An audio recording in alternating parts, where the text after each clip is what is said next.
Three Clemson basketball players hit the transfer portal today. Is it time to panic, or will someone step up to keep this team competitive next season? We'll talk about it right here on Locked On Clemson.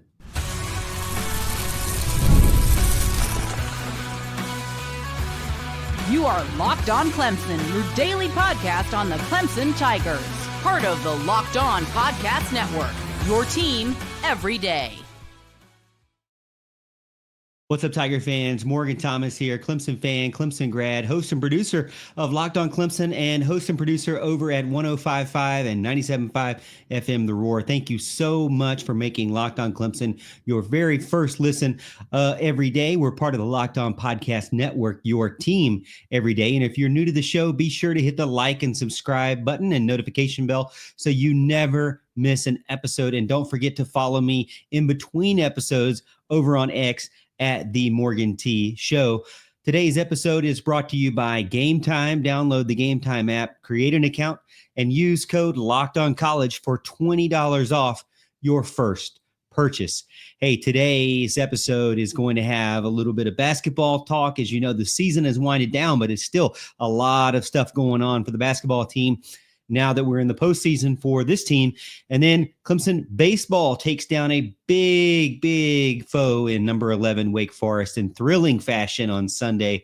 So we'll talk about that. And then softball continues to roll. They're destroyed Syracuse and heading into the Palmetto game, the Palmetto Series, I guess you could say, against South Carolina. They are red hot, but can they take down one of the best teams in the country? They used to be Clemson. Now it's South Carolina. We'll see what happens. We'll talk about it today. I appreciate everybody getting in and being a part of the show. Again, you can also follow me over on X at the Morgan T Show. I'm loving what you're telling me over in the comments and over on social media about Clemson basketball. I know this weekend has been very frustrating because you've watched all these other teams go out there. You've listened to all the experts talk about all the other teams, and you've got to see all the highlights and the thrills and excitement of all the other teams, and not your team, not our favorite team, the Clemson Tigers, because they lost to McNeese State in a dramatic fashion for sure. But now it seems like, not only is it bad enough to know that your team's no longer playing, but now the team is losing players. Now, we knew that they would lose some players to the transfer portal. So this is how college basketball is, I think more so than any other sport out there.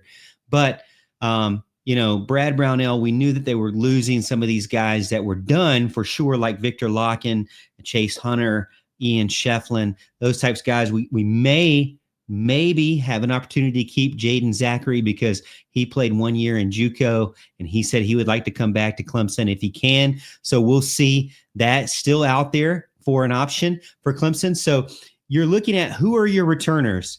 Well, most people would tell me over on social media it was going to be Dylan Hunter.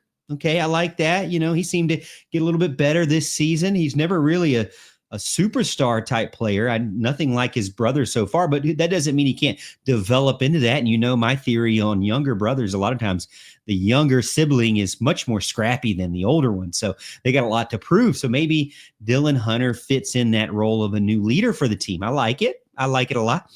Jaden Zachary would be your other guard, maybe a returning guy that's got a huge experience, a veteran guy, wants to be there. I also really like that as well. So those are two things that are, to me, so far, I guess I like those things. Then you were thinking, well, maybe Chauncey Wiggins could be that wing guy and finally turn into whatever we had imagined he would turn into.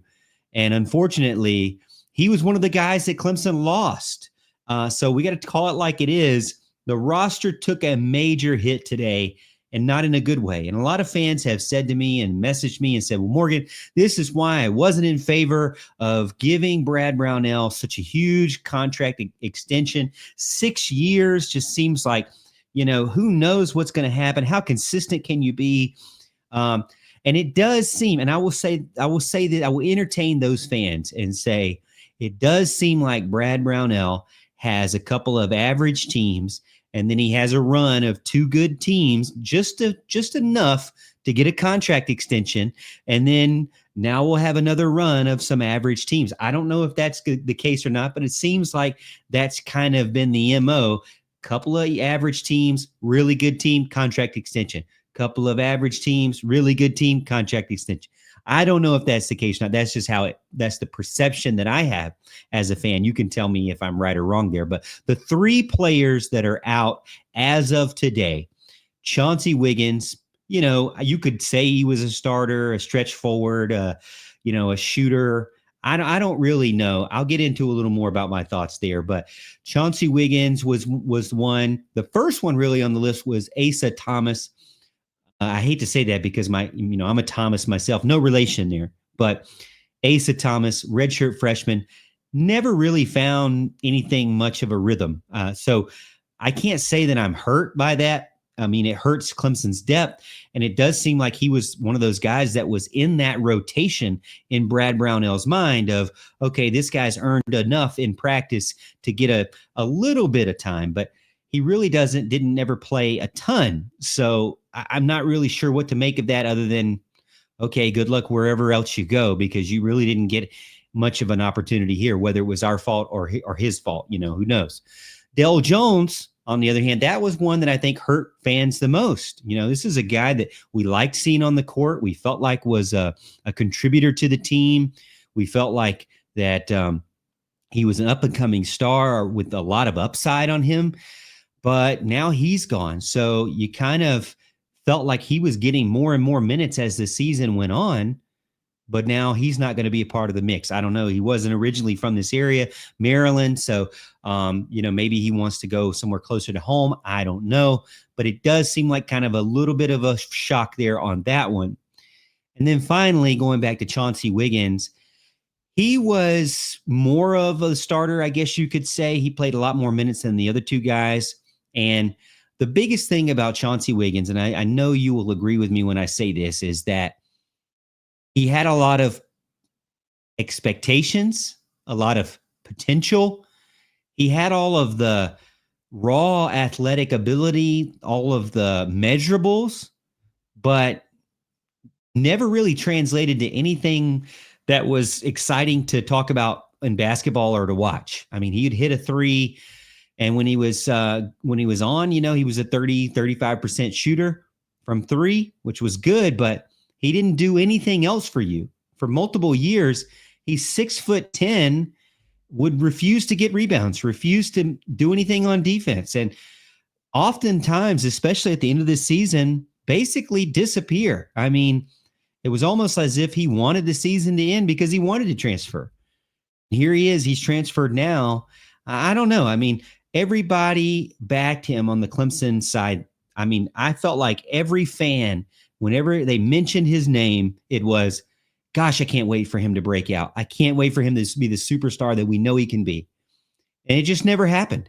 I mean, we got to face the facts here. When a player shows you who they are, we got to believe them. These three players showed us who they are, and they've moved on. They were guys that you hoped that they had a lot of potential there, but really never really got a chance to see it, at least on the Clemson side. Now, Dell Jones, probably the one that hurts the most because you really did feel like that he was had the most upside of all three of those guys, but it's never good to lose players.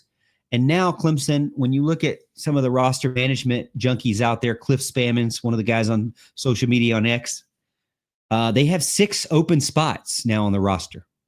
6. And that's including the freshmen, the redshirt freshmen, the true freshmen.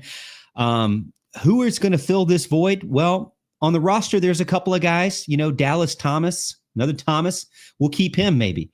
6'9", 4-star forward, has the skill and the frame. In my opinion, maybe he steps up and immediately replaces Chauncey Wiggins in that role.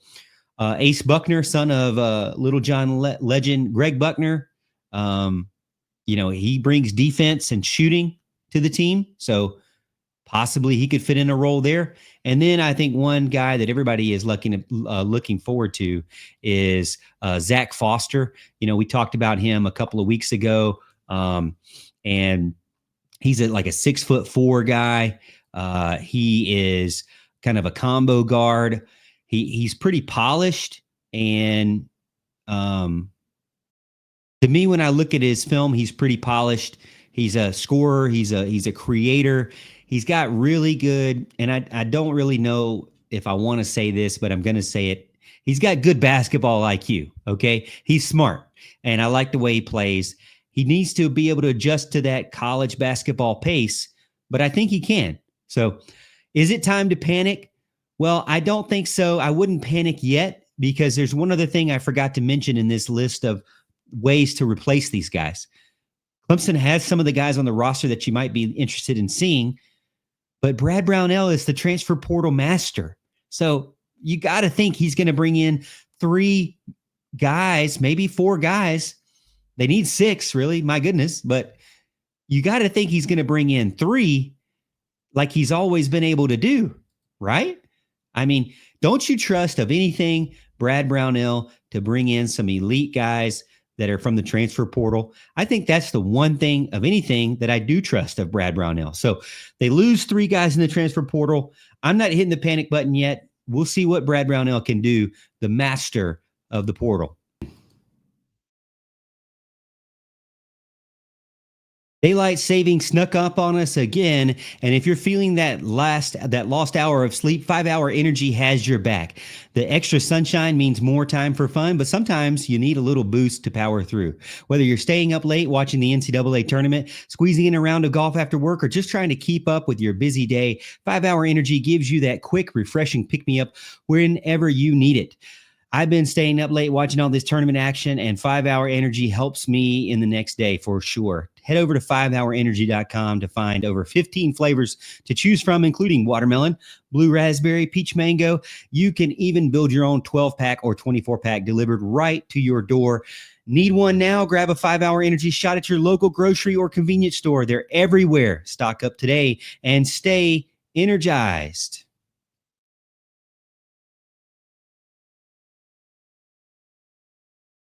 All right, baseball stuns Wake Forest in a walk-off series win. The Tigers are now 23-3 overall, 4-2 in the ACC, fresh off an emotional come-from-behind series win over number 11 Wake Forest. Friday night, Aiden Kanak dominated yet again, and how many times have we said that he has dominated, and he's done it just again. 6 innings pitched, 10 strikeouts, shut down Wake Forest, who is an extremely powerful offense. We talked about this last week, but the bullpen and the defense were flawless. And Friday night, Saturday, Clemson fell behind early 10-0. And I was like, changing the channel on this bad boy for sure.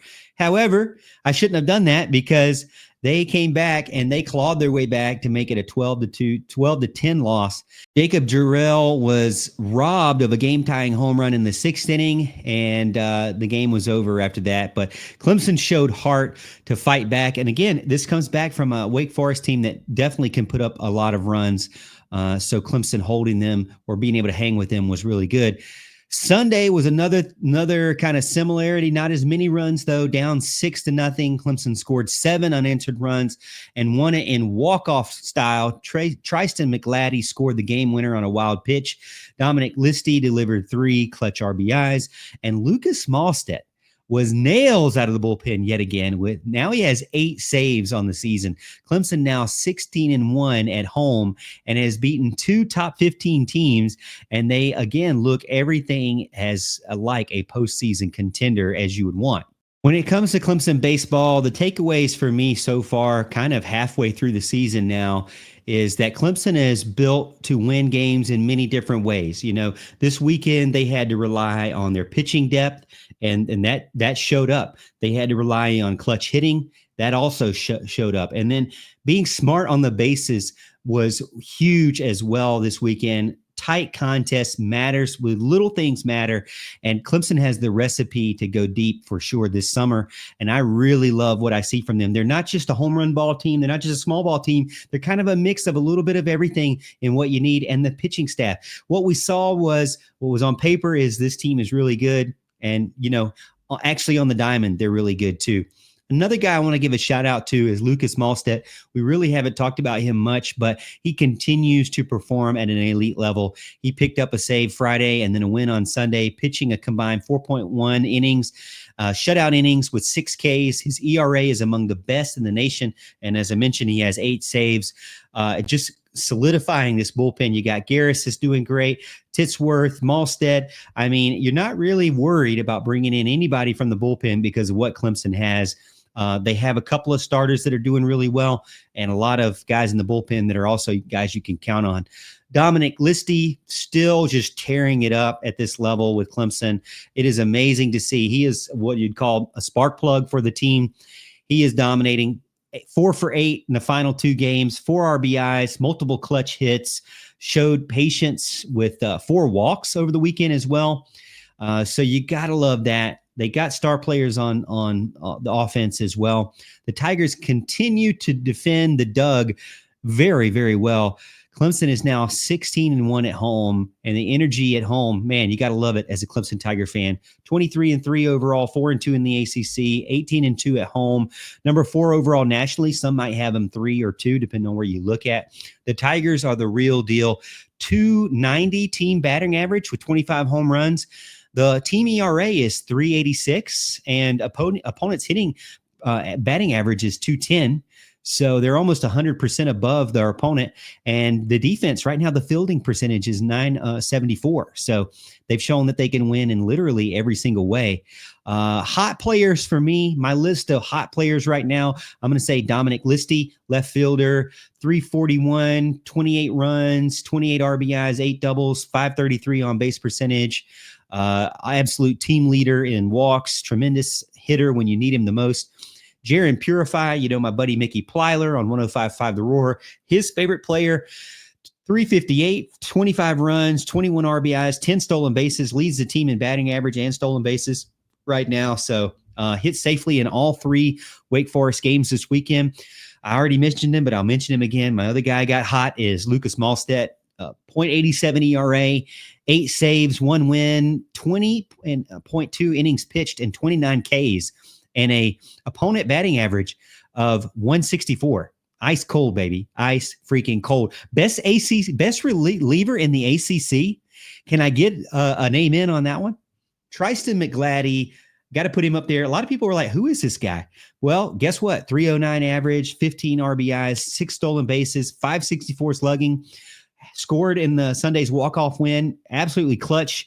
Late in the middle part of this season, started kind of slow this year, but doing great. And then finally got to put him in there. Friday starter, the Mr. Consistent, Mr. Dependable, Aiden Kanak, 4.0 ERA, or 4.0 wins, ERA of 341, 31.2 innings pitched, and 54 Ks. Batting average for opponents, 186. Absolutely dominated on Friday. Continues to be that true Friday night ace. One of the best lineups was no problem for Mr. Kanak. I can't believe it. I mean, actually, I can believe it. Pretty awesome. Some guys that were kind of wondering what happened to him.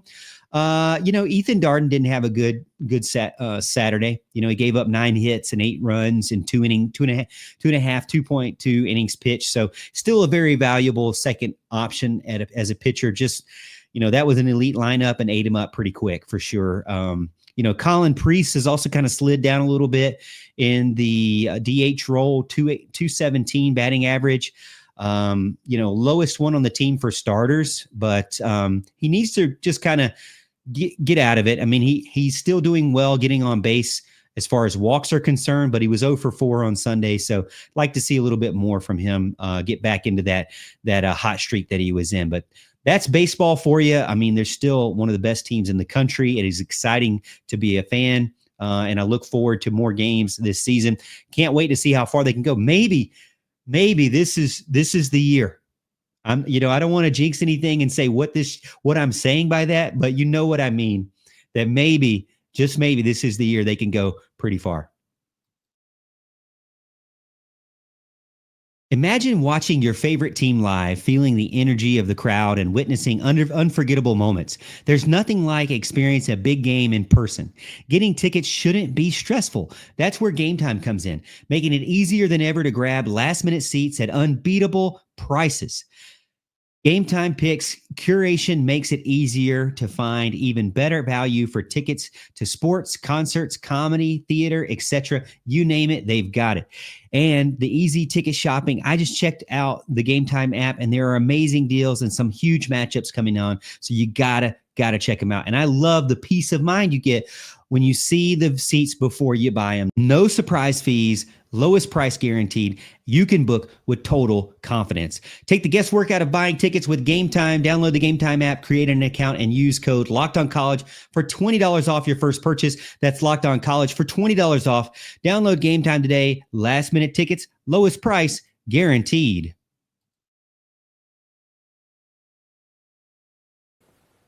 The NCAA tournament is here, and so is the bracket breakdown. Locked On Podcast Network and Amazon Fire TV channels are teaming up to deliver NCAA tournament coverage like never before.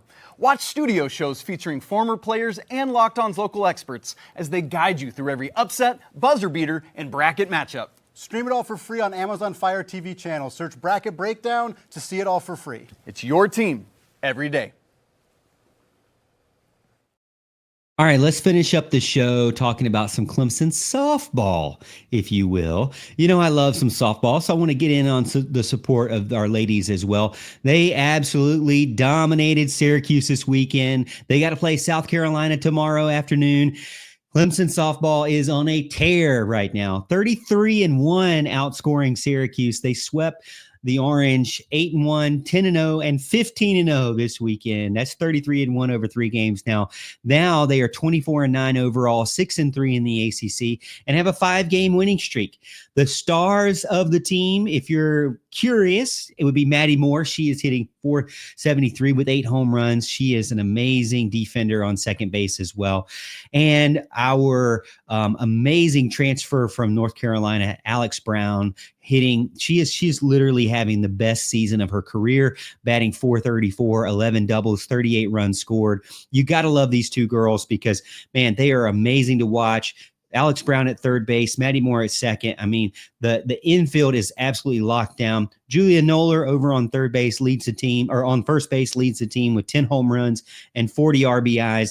You got to love the top of this lineup. Amazing, amazing. And then freshman Macy Cintron still killing it out there, slugging it at the plate, dealing it at the circle. On the mound, Clemson has gotten much, much better. Reese Basinger, 10 wins, 2.02 ERA, 2 complete games this weekend. Brooke McCubbin had just what she needed to get back on track, a career-high 12 strikeouts in Game 2. This team's hitting .348 as a group, and that is what you need to win games and get to the postseason. 300 or above in your entire roster or your entire starting lineup is exactly what you need to compete with the best of the best. They're holding opponents to .238 as well, and they have 9 shutouts, 11 run rule wins now, and are surging right at the right time, heading into South Carolina. They need to show South Carolina who owns the state, but they have to go there for sure. Tuesday, 6 p.m., I think the Tigers are definitely ready for sure. When you look at the roster, too, I wanted to talk about like who is hot, who is still got some things to work on. Number one, to me, as far as ability at the plate and showing out for what she can do this season. I can't brag about her any more than I've already have, but Alex Brown, infielder, third base, this is, I think, her last season with Clemson, but 10 for 11 in the last 3 games, a .909 batting average, 6 runs, 3 RBIs, a home run, a double. On the season, she's .434, on base percentage .527, 46 hits, 11 doubles, 8 stolen bases. In ACC play, she's batting .517. She's Clemson's top hitter in the conference games, looks completely locked in right now. She is seeing the ball like an absolute beach ball out there, and it's great to have for one of your key players, one of your veterans, your leaders on the team, just a lady out there that is a true inspiration for everyone because, she had to grind. She had to grind through kind of a lot of expectations when she first was transferred over and didn't really meet those expectations the very first year. But now she is clicking on all cylinders. players, and it is great to watch for sure. She's reaching her full potential, and it could get her to a point where she's getting drafted by a professional team for sure. Maddie Moore, another one, senior second baseman, 473 average, 8 home runs. She's hit the weight room, and she came out recently on a podcast and mentioned how did everything click for her, because she also struggled the very first or second year. She had a ton of errors at third base when they had her there. She still had a bunch of errors at shortstop. They kind of flip-flopped her there. Then she moved to second base and got a lot better in the field, but the batting has really showed up for her. Leads the team in slugging, has can steal bases when she needs to, a veteran leader in all phases for Clemson. How has she done this? And she said, she just doesn't take it as serious anymore, and not in a negative way, right? She just doesn't. She doesn't put all any more pressure than she has to on herself, and I think that is just a sign of maturity for her as well. My daughter's favorite player, and so it's exciting to see how she can do. I love when she's cutting up and having a good time, because if she's having a good time, it just carries over to the rest of the team, and that energy that she brings is just contagious. Julia Noller, she's someone who's dealt with some injuries, had some time off past season, but now this year she's kind of reset, leading the team in home runs, one of the best on the team in RBIs. She's already in the top 10 in RBIs for a season record for Clemson. Against Syracuse, 2-run home run in game 1, multi-hit game. She has the power, has the ability to change a game with one swing. And, you can't really pitch around her, because the other girls that are around her, like Centron and, Maddie Moore, you really can't do anything with them. All right. So I also had to give a shout out to someone who I wouldn't say I've been critical on, but I've just been a little bit, I don't even know if I would say frustrated. I just would say someone who I just really felt like I hoped that she'd have one of her better seasons, and it was very slow. I had a lot of expectation. My expectations, I guess I want to say, were high for this player, and she really hadn't met it yet. But she has come on really strong late in the season, or in the middle of the season now. Abby Vieira, I'm telling you, from California, super tall. My daughter's got a picture with her as well. Love her behind the plate. She's amazing behind the plate, but batting has really been not very helpful. Let's just say that. Not so much right now. Batting .402, 12 12 doubles, 983 fielding. She was 3 for 3 on stolen bases over the weekend. In ACC play, she's 423, 5 doubles, 8 RBIs. She's always been a rock behind the plate, but now she somehow morphed into this extra base hitting machine. So I am honestly saying this because I'm more proud than anything, because it's kind of just that, as a coach, if you've ever coached a sport, you just see this talent eating up with her, and you're like, man, when is it going to really show?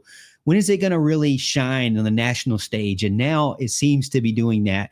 I don't want to jinx her at all, because I know it's still early, but I do love what I'm seeing from her. She's really a light switch has turned on. Maybe she's gotten that idea from Maddie Moore. I don't know, but maybe she's just taking it less serious now and just having fun out there.